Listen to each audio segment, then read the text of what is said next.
நீங்க இப்போ எங்க போகணும், எவ்வளவு நேரமா நிக்கிறீங்க இங்க? நான் சேலம் போகணுங்க. 11:45 பஸ்ஸுக்கு ரிசர்வ் பண்ணேன்.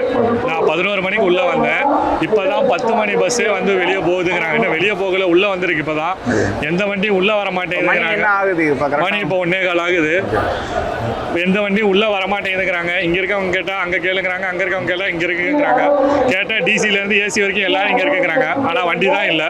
இவங்க எல்லாரும் இங்கேருந்து என்ன பண்ணுறாங்கன்னு தெரியல. வெளியே இருந்து வண்டியை உள்ளே வர வைக்கிறதுக்கு முடியாமல். பஸ் வந்துருக்கு, நிறைய பஸ் இருக்கிற மாதிரி தானே தெரியுது. பஸ் நிறைய இருக்கிற மாதிரி தான் இருக்கு. இவங்க எல்லாம் கான்ட்ராக்ட் பஸ் எல்லாம் வச்சிருக்காங்க. ஆனால் வந்து எது எங்கே போகுதுன்னே தெரியல. இன்னுமே பார்த்தீங்கன்னா அனௌன்ஸ்மெண்ட் இப்போ நைட் 1 மணி ஆகுது. அனௌன்ஸ்மெண்ட் பார்த்தீங்கன்னா 10:30 மணிக்கு தான் அனௌன்ஸ்மெண்ட் போயிட்டு இருக்குது. 1 மணிக்கு தான் 10:30 மணி வண்டிக்கு அனௌன்ஸ்மெண்ட் போகுதுன்னா இப்போ 1 மணிக்கு போட்ட வண்டியெல்லாம் ஆனால் புக்கிங் மட்டும் விடிய புக்கிங் ஓப்பன் பண்ணி வச்சிருக்காங்க. எதுக்குன்னு தான் தெரியல. வந்ததுலேருந்தே 9 மணி பஸ் தான் சொல்லியிருக்காங்க. நான் வந்து 2.5 மணி நேரம் ஆகுது. 11 மணிக்கு இங்கே வந்தேன். 1:15 ஆகுது. 2.25 மணி நேரத்தில் 8 மணி பஸ்லேருந்து 9:30 மணி பஸ்ஸுக்கு தான் வந்திருக்காங்க. 1.5 மணி நேரம் தான் வந்திருக்காங்க. எப்போ 11 மணி பஸ்லாம் வருது.